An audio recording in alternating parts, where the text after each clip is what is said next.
Welcome to the Truckers Network radio show on tncradio.live, where we offer the news, weather, traffic, sports, information, and entertainment our commercial drivers want to hear. I'm your host, Shelley Johnson. Speaking of entertainment, I like to offer a variety of entertainers and genres on my show.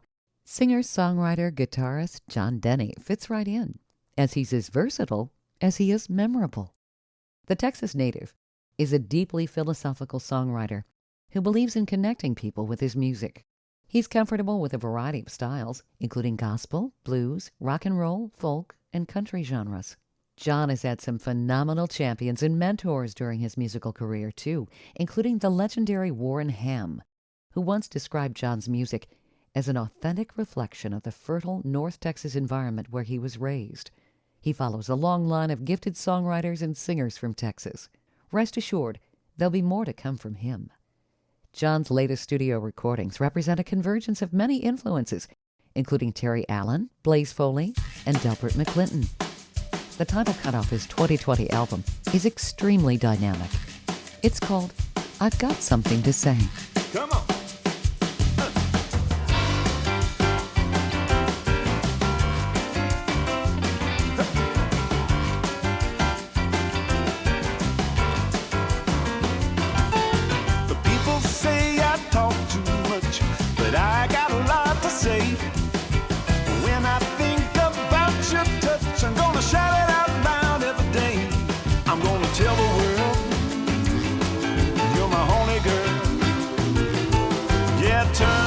Cause I got something to say.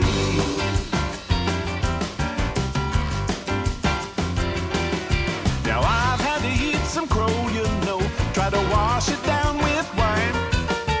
Just when I think I'll slow my roll, I remember that you're mine. I wanna tell the world I'm crazy about you, girl. Turn up the record cause I got something to say.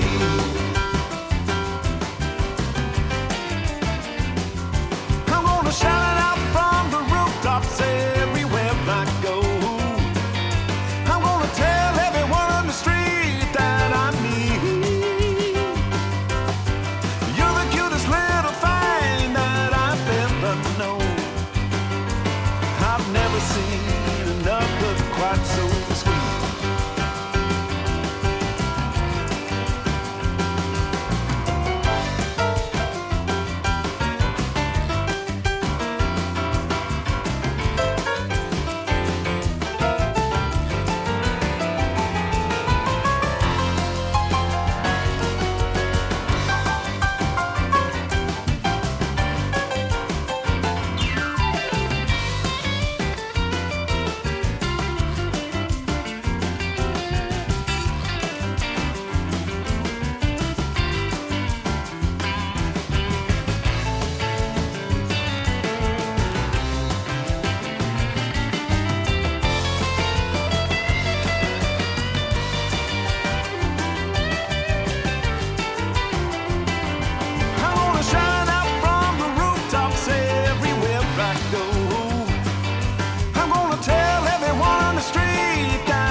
I have John Dennie with me on the show today to talk about his music, what inspires him, and how he got started.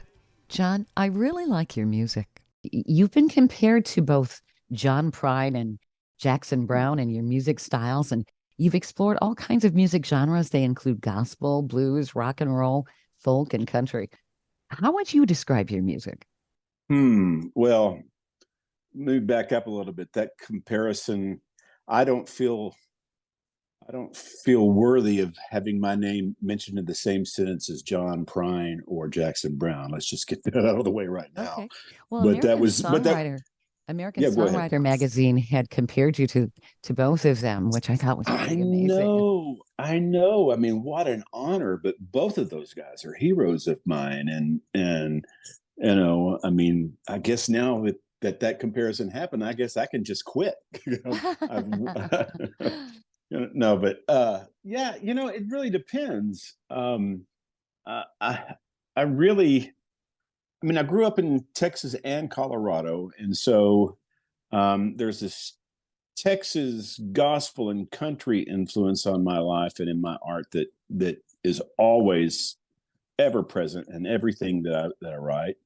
But then being, a kid that grew up in the 70s and 80s, well, rock and roll certainly has, and folk has an important part of my development. And so I never know where it's gonna end up. I think the song is what decides, The song does. That's cool. Yeah.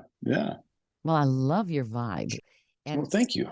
you have an interesting story of how you were inspired by music at a young age, actually by an RCA player as a boy. Yes. My dad was in World War II. He was a radio repairman. Okay. And when he got out of the war and then married my mom, and I came along much later, that's what he was doing for a living, to make ends meet. And he would occasionally be given things by people who say, I just don't want this one anymore. I want a new one. This one's broken, so if you wouldn't mind getting rid of it. So he brought home a big console RCA record player / radio one year, and he fixed that record player. And he also came home with a stack of 45s that day.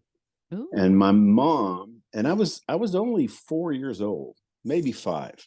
And my mom showed me how to put the stack of 45 records on the spindle of the player and put the little arm around the top of it and then pull this lever that set the play in motion. And of course, they would automatically drop.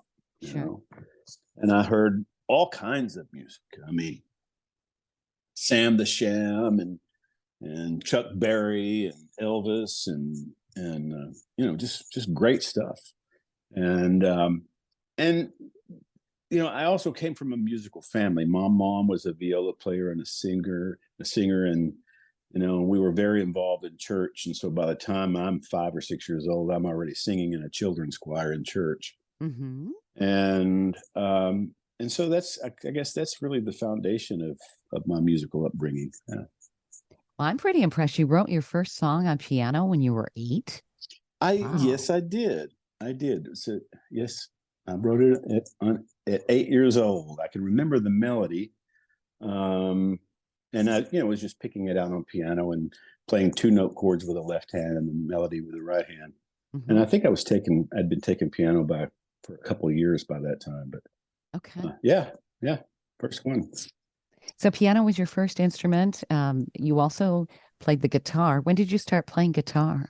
Well, guitar is actually my main instrument, and you were mentioning music school when we first got to talking, and I was lucky to have ever gotten out of class piano alive, much less be an accomplished piano player. But I started playing guitar when I was about 12 years old. Okay. I pretended to play guitar a lot until that time, when I'd hear music on the radio, and I'd grab anything that would look like a guitar and kind of strum air guitar.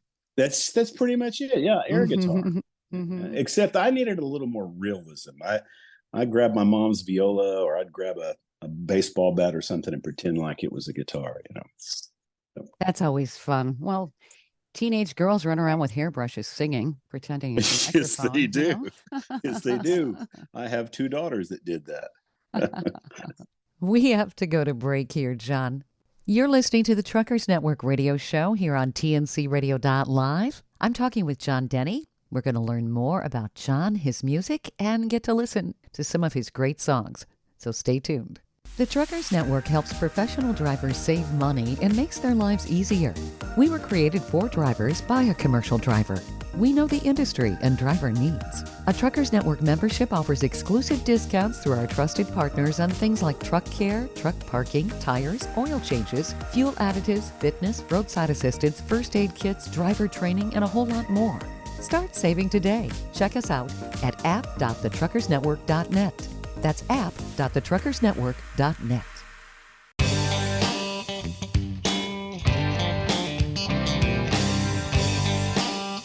Welcome back to the Truckers Network radio show here on TNCRadio.live. I'm your host, Shelley Johnson.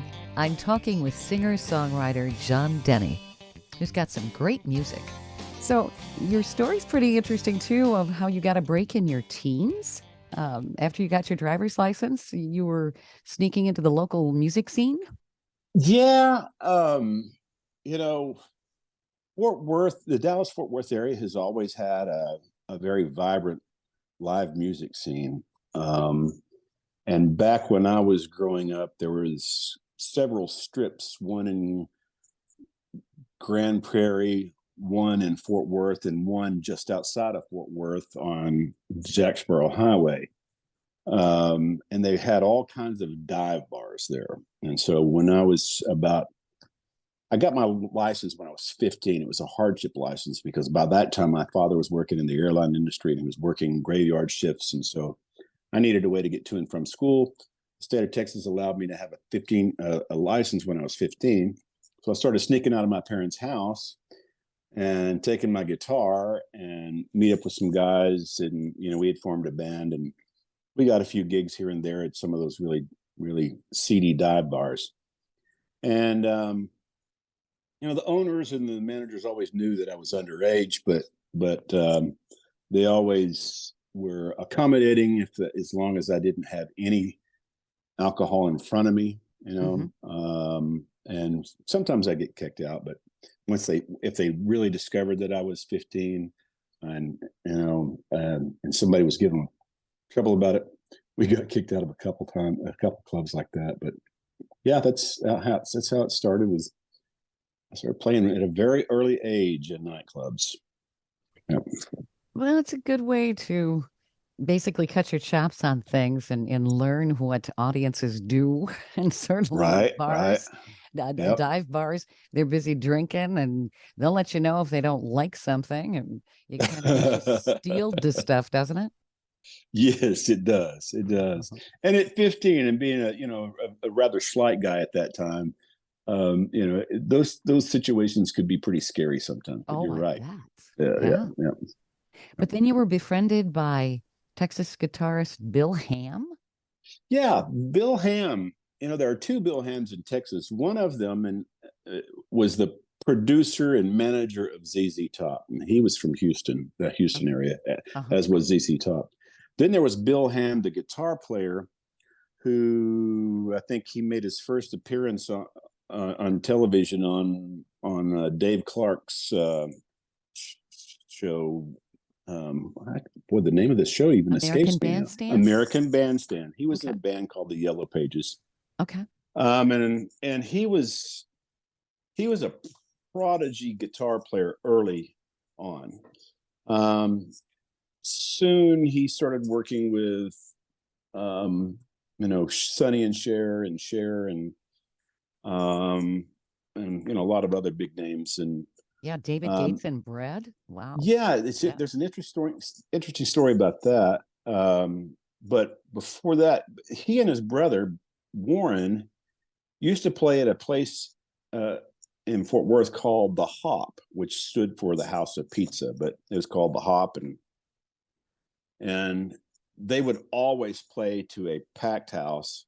And my brother started taking me to see them when I was about 13 or 14.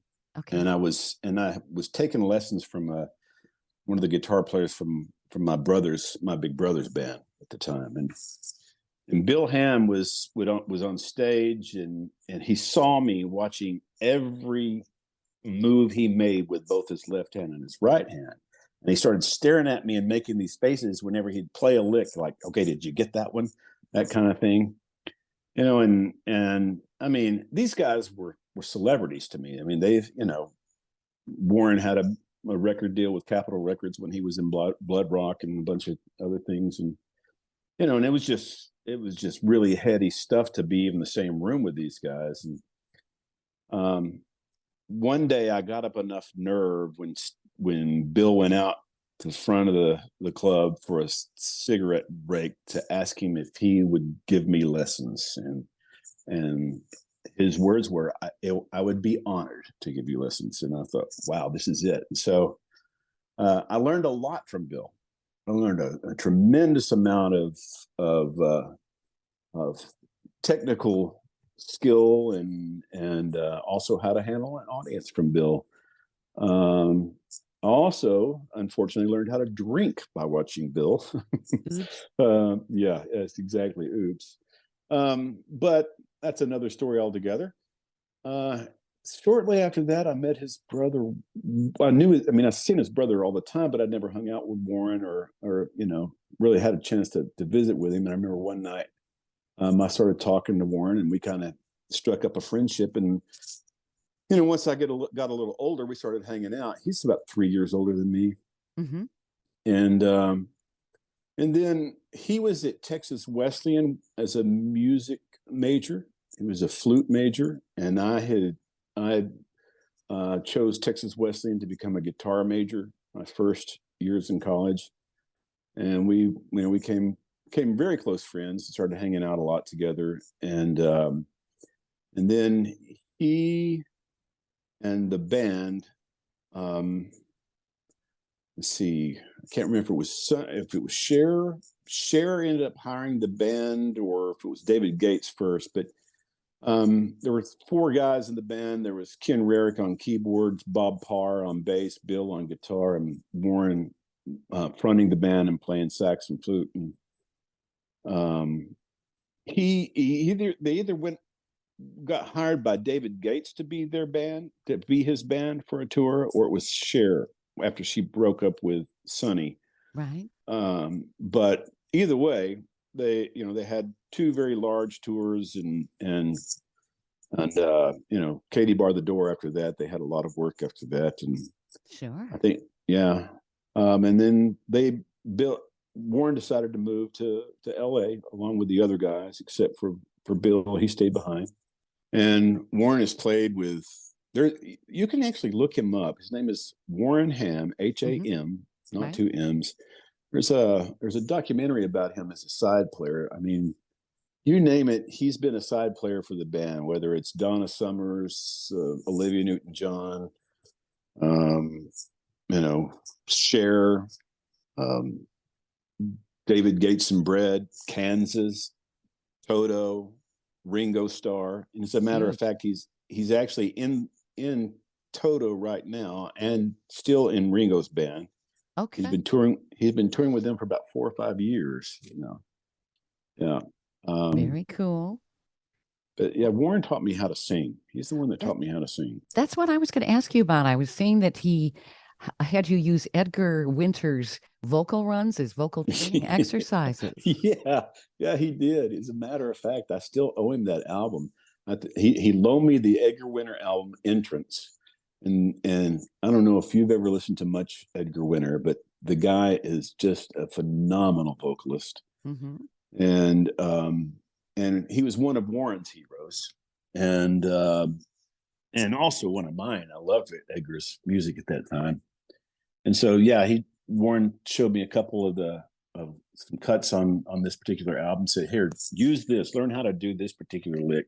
Learn how to breathe this way." And and these licks really took some complicated breathing. They took a lot of diaphragm control, and so doing that over and over and watching Warren and listening to Warren, I developed an ability to sing pretty powerfully, but also with control. And I owe that really to him and his guidance and his friendship. That gave you tremendous foundation. Where did you go from there? You've got such a wonderful musical style and variety. And I know that you've got some new songs that are going to be coming out. I wanted to talk about those. But what Sure. happened after all of this? Was there kind of an evolution? Did everything come together at that point? Well, as I said, most of my close friends packed up and either moved to Nashville or LA. Mm-hmm. And I stayed behind. I was teaching guitar at a local music store and befriended one of the store managers there who was a drummer. His name was Ed Stradley. And he and I started jamming a lot together with a lot of other of the Fort Worth local musicians. And we took out a loan and bought a multi-track recording machine and put together some gear and started a little studio where we could record our own stuff. And so we spent a lot of time writing and recording together, and then we'd record other bands. And so I learned how to engineer from that. Mm-hmm. And then, how to structure a good song and that's really kind of the evolution of my ability to write songs. But there's always a backstory to every musician that doesn't include music, Oh, sure. because music is a difficult business. It's very difficult business, and so you go through a lot of ups and downs financially, and so I'm probably one of the most educated musicians you've ever known. I have a master's degree in business and a bachelor's degree in advertising public relations.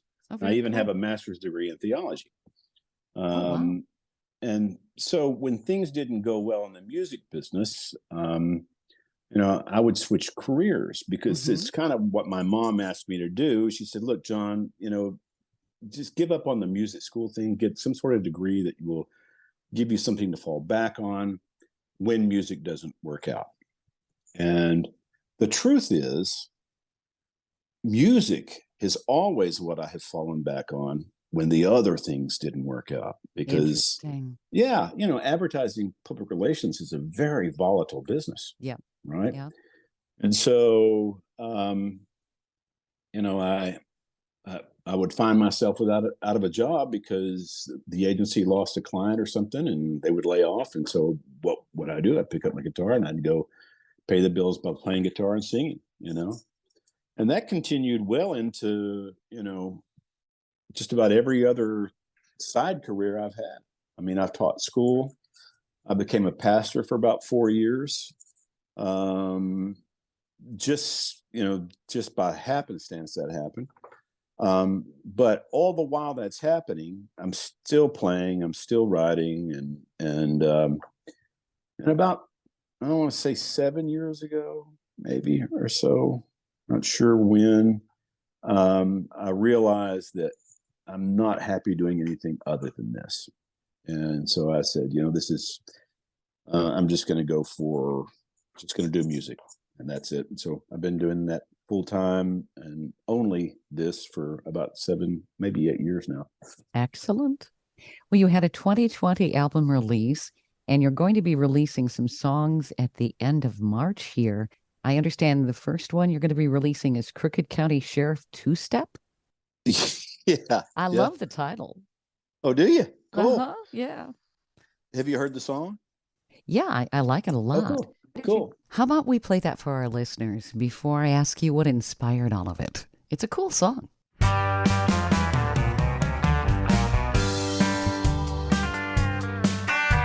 That Crooked County Sheriff gonna run me in. Said the law's been broken, he thinks it's a sin. He found my wallet at the scene of the crime. Gonna bring me to justice, gonna hang me this time. Well, I said, hey mister, I know you're gonna miss her. She wasn't wearing a ring. I knew I had to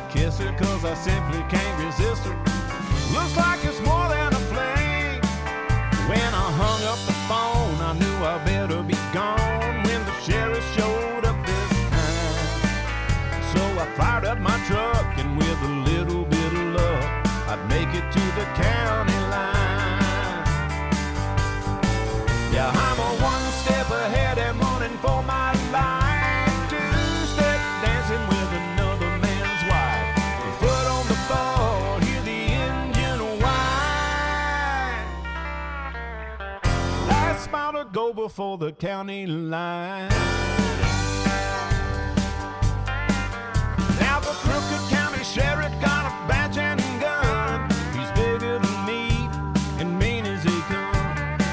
He's riding round in a brand new ride, another backseat rider, just a up and dive. But none of that upsets me, cause I know he'll never get me without a four-wheel drive. When I see him in my mirror, his object won't seem nearer. I plan on staying alive. Gonna burn me some diesel and lose that old weasel like a bootlegger running his shine. So I cinched down my load and took her off-road. Now I'm headed for the county line.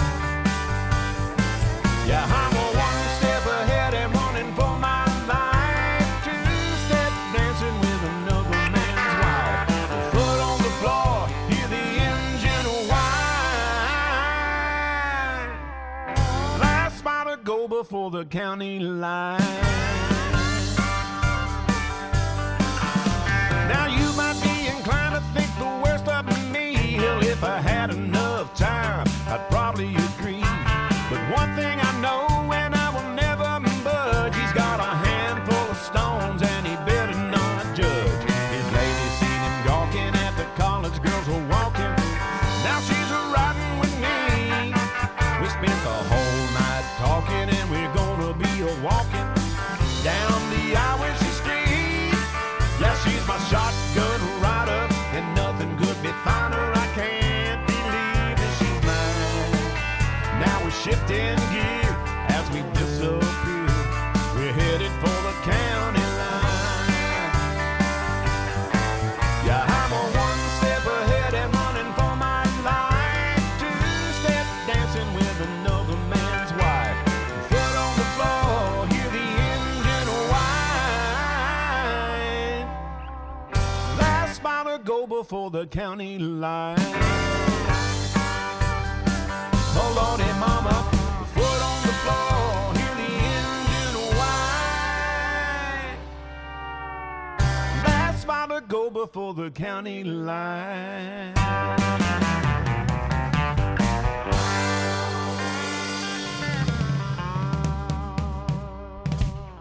The trucking industry keeps America running thanks to the 3.36 million professional truck drivers who deliver everyday goods to 80% of American communities who rely on trucking for that last mile. The industry represents a diverse group with nearly half of drivers at 42% as minorities. Trucking Moves America Forward, or TNAF, educates the public on the essentiality of trucking by telling the story of trucking and its positive impact on our economy, communities, and lives. Learn how you can join the industry movement by visiting truckingmovesamerica.com.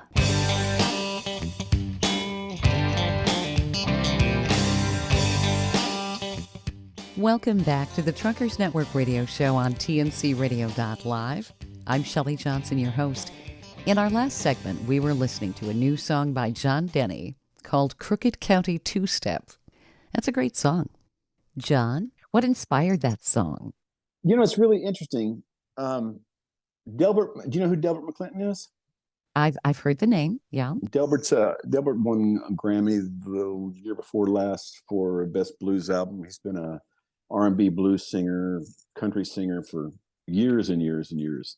His son, Monty, is my best friend. And Monty's also a musician and a songwriter. And one year we decided to go get a place on the Guadalupe River for a weekend, load up the car with some steaks and beer to go down and spend the weekend out in the country just writing songs. And, you know, the Texas hill country is just beautiful. Mm-hmm. It's very pretty. So we get down there and we're eating steaks and drinking a lot of beer and trying to write some songs, but it just didn't work out. You know, we ate a lot of steak or a lot of beer, but on the way back home, you know, we were kind of disappointed that we really could never, you know, find anything that really we latched on to, thinking, oh, that's a good idea. And then we were going through some little town, and a sheriff's car pulled in right behind us as we were driving. And, you kind of straighten up when that happens. Like, did we done something wrong? We have a tail light out or whatever. So I just came up with this idea. Wow, and it happened to be Kerr County at that time. I said, the Kerr County Sheriff's going to run us in. And then on the way home, I just kept writing the lyrics. And by the time I got home, I had everything finished but the last verse. And I set that aside. And I just, whenever you write songs, a lot of times the first couple of verses and the bridge and chorus will come out really quickly and effortlessly. And then sometimes that paints you into a corner, and it's just kind of hard to get out of that. Well, I set that aside for years. The trip that I'm talking about happened like in 2005 or 2006 with me and Monty. Okay. And Monty said, hey, I think I came up with the final verse of that song. And that was about 5 years ago. And I said, well, let's hear it. And sure enough, he did it. So I put it together, and I've been playing it live ever since. And I just decided to go ahead and record it this year. And I bet a whole bunch of people are going to like that. It's a good song. And I see you're going to be releasing a second song. What's that called?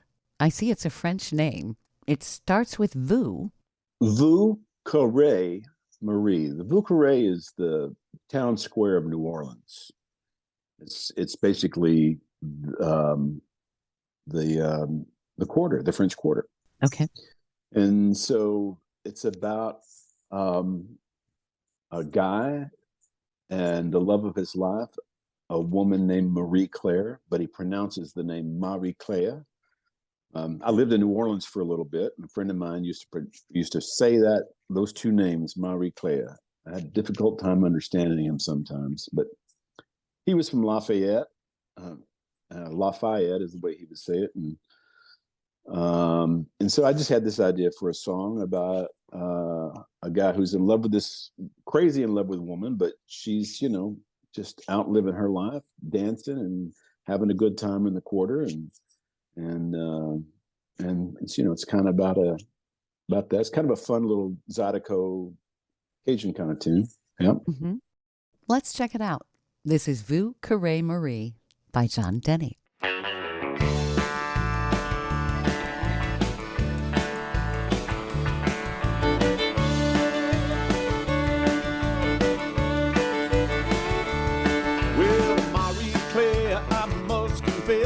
You're making me sweat the way you wear that dress. Came all the way from Lafayette to see you dance.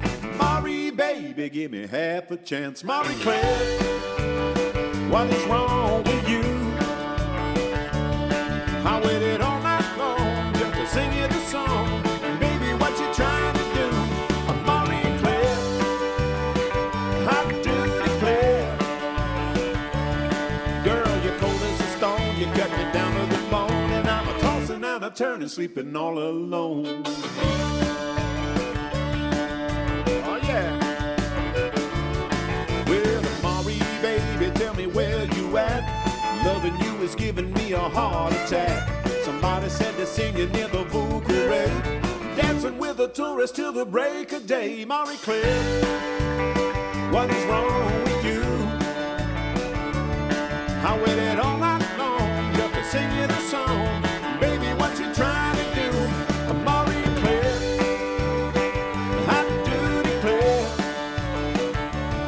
Girl, you're cold as a stone. You cut me down to the bone, and I'm a tossing and a turning, sleeping all alone.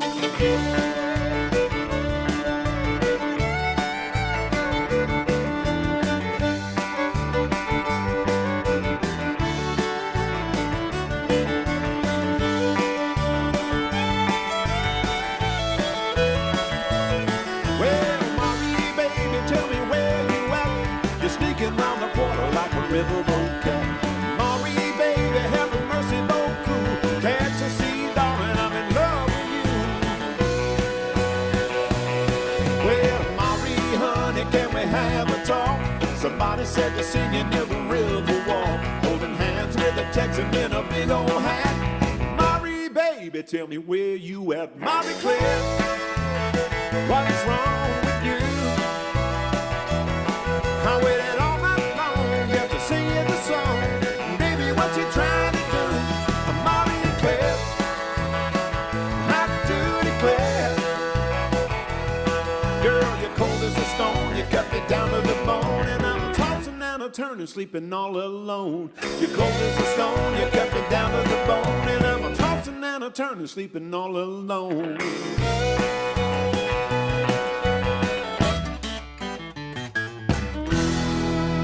Another great tune by John Dennie, Vous Carrez Marie. I like it. Did you always like Zydeco, or was that just something that you kind of really found a passion for after you got exposed to it? You know, I first traveled to New Orleans in the 80s when they had the World's Fair there. Just went down there for an afternoon once, flew in and flew out same day. And then I ended up moving there. I lived there for about a little over a year, I want to say. And both times I was exposed to Creole and Cajun and just the massive, amalgam of cultures that is New Orleans. And so, yeah, I heard a lot of Zydeco.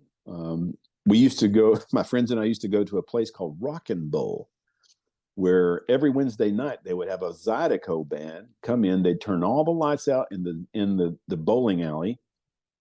It was at a bowling alley called Rockin' Bowl. They would put some little bit of lights so people could still bowl, but you weren't there to bowl. You were there for the Zydeco party, and you'd just have a great time dancing to Zydeco. And I fell in love with Zydeco and Cajun style music from my time down there. Yeah, I hope, I just pray that I do the culture justice with this song. I know some purists will look at it and go, "Hey, well, what about that?" And I did the best I could, but I'm pretty proud of it. Awesome. I know our listeners will like it a lot.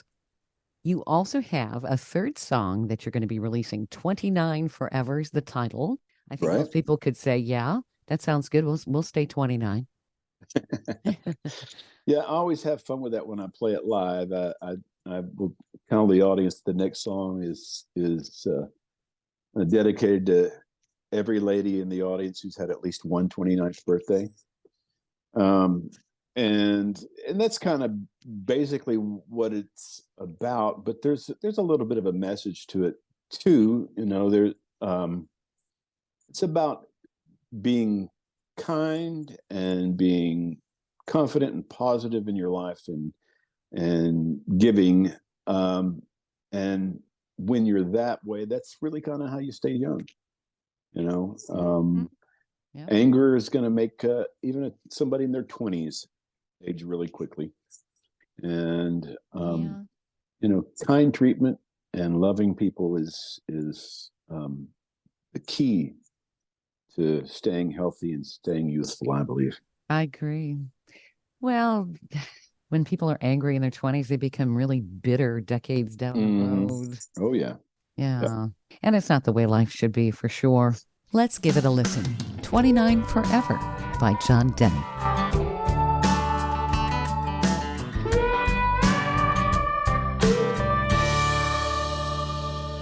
Everybody in town knows the story going round about her.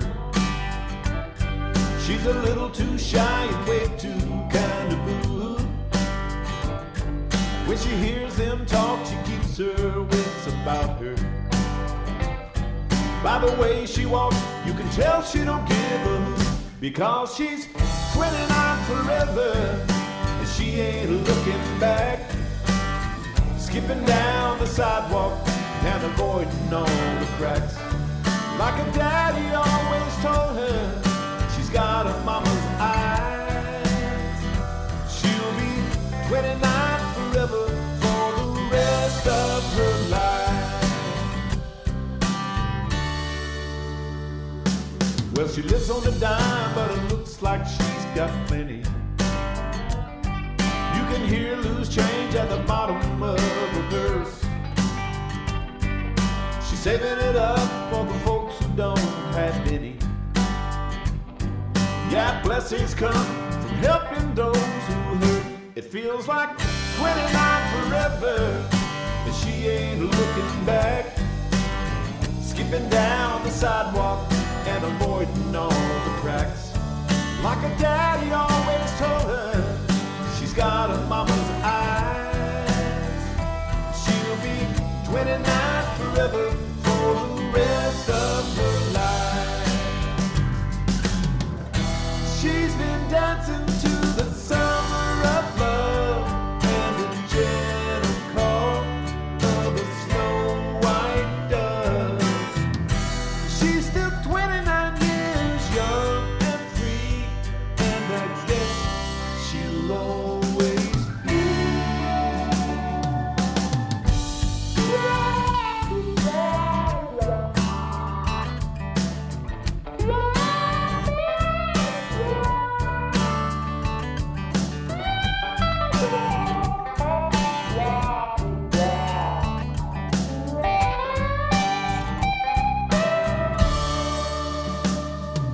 Up Highway 1 from LA to San Francisco, from the Texas plains, the bayous, and the bays. You'll find her anywhere the peace and love grow. Yeah, give her a smile and a gentle eyes will say she's still 29 forever, and she ain't looking back. Skipping down the sidewalk and avoiding all the cracks. Like her daddy always told her, she's got a mama's ways. She'll be 29 forever, treating love like a treasure. She'll be 29 forever for the rest of her days. For the rest of her days. For the rest of her days. For the rest of her days.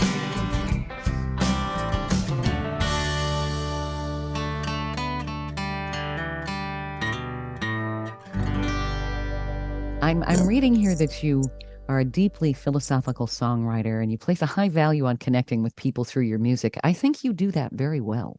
Well, thank you. Thank you. That's the whole purpose behind this, and really any art for that matter. Whether you're a painter or a playwright or a poet or a novelist, the point of the art, I guess it doesn't have to be, but most often it is to connect with people.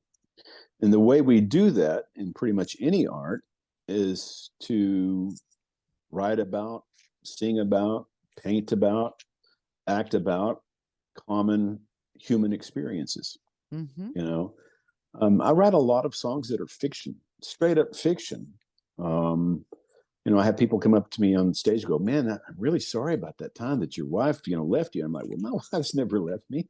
It's a fiction song, but it's an experience we can all kind of envision because we've certainly probably had somebody break up with us in our lives, Sure.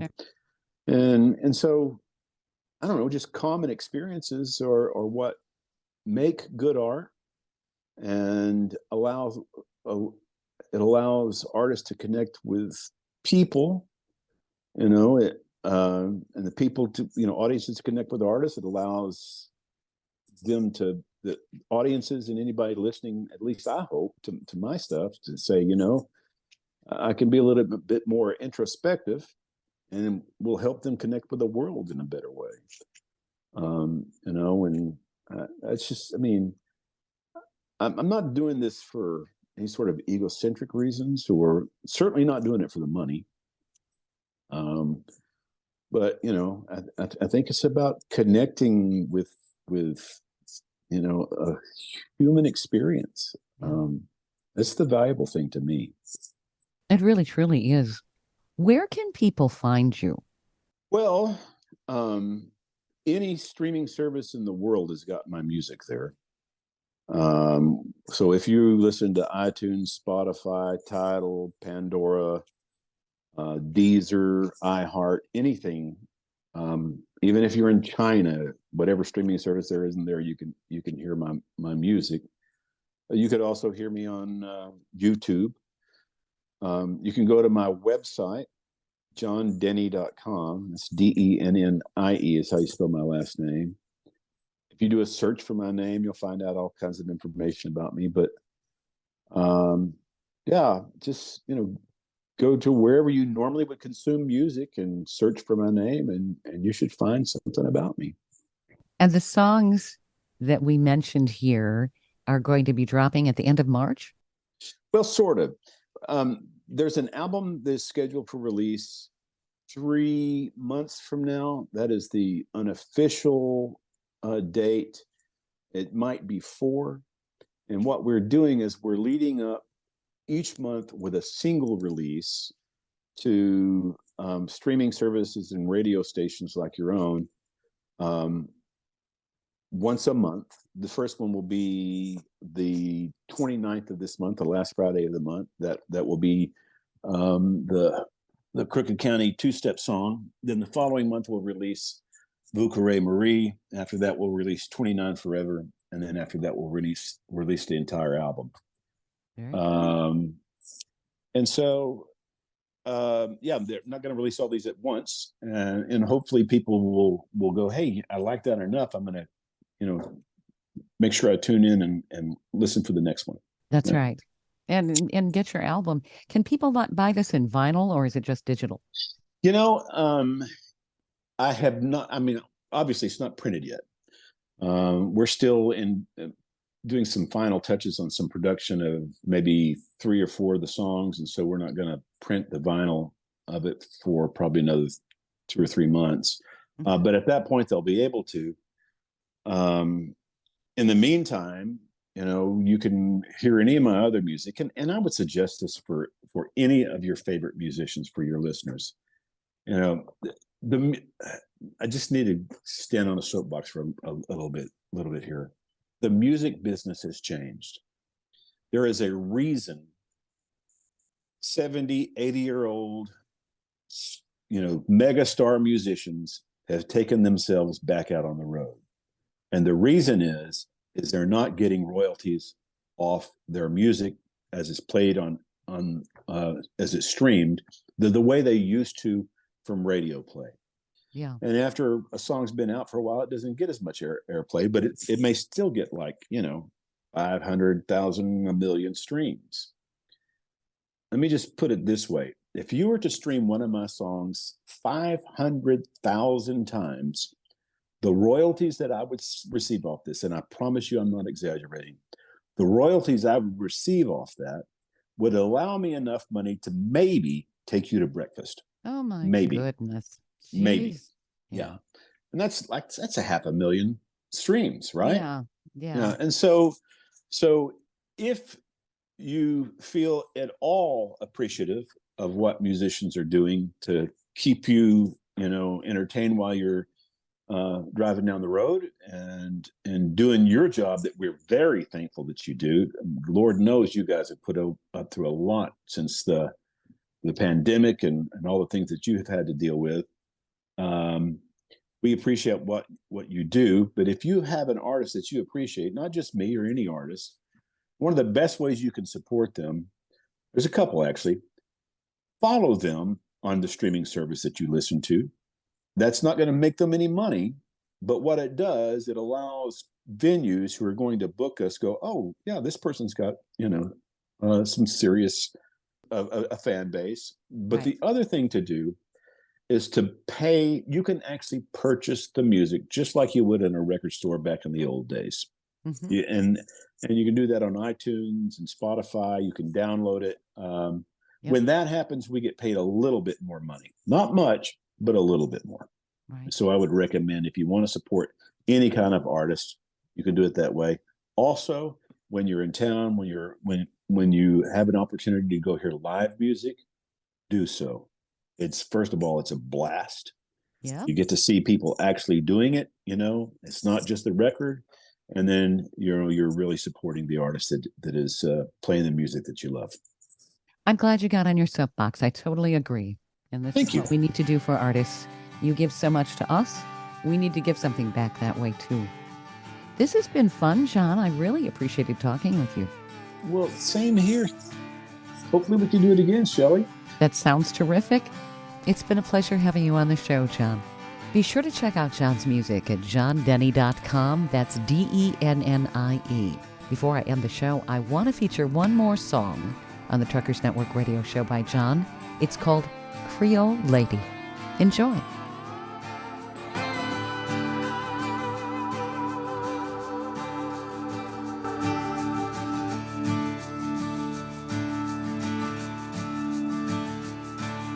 Follow the sound of the whippoorwill up the path through the pines near the old stone mill.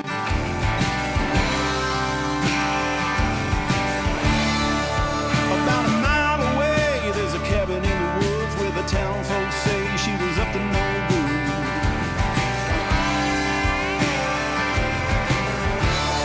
Creole lady of the water and the pine.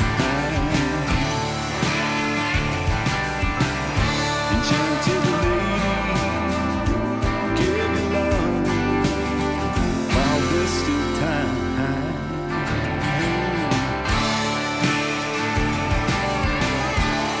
It was a hell of a day back in '39 when they took her away to pay for her crime.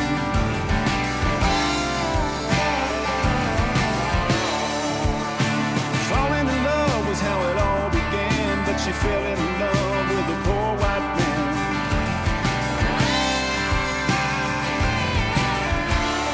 Creole lady of the water and the pine. Enchanted lady, give it love while there's still time.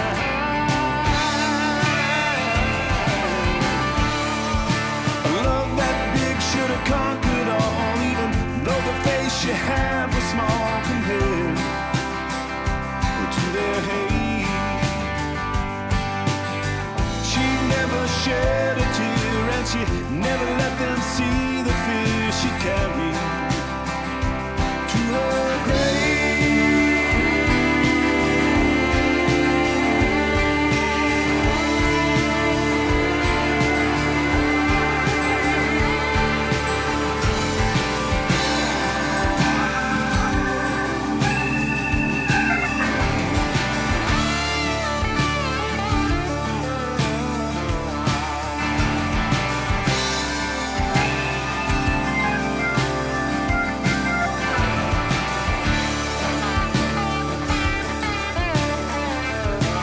Follow the sound of the whippoorwill up the path through the pines, you can hear her still.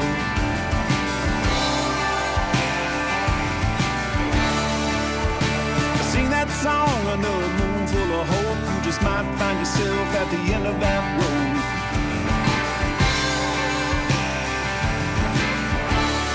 Creole lady of the water and the pine. Enchanted lady, give me love while there's still time.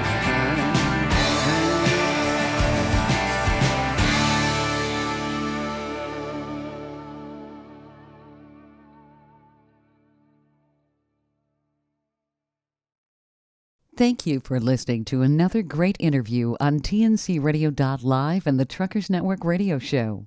All of the material you hear on TNCRadio.live on our website, our broadcasts, or our podcasts are copyrighted. There can be no distribution without the express consent of TNCRadio.live and its partners.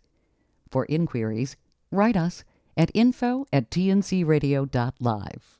And don't forget to subscribe to the podcast of the Truckers Network radio show.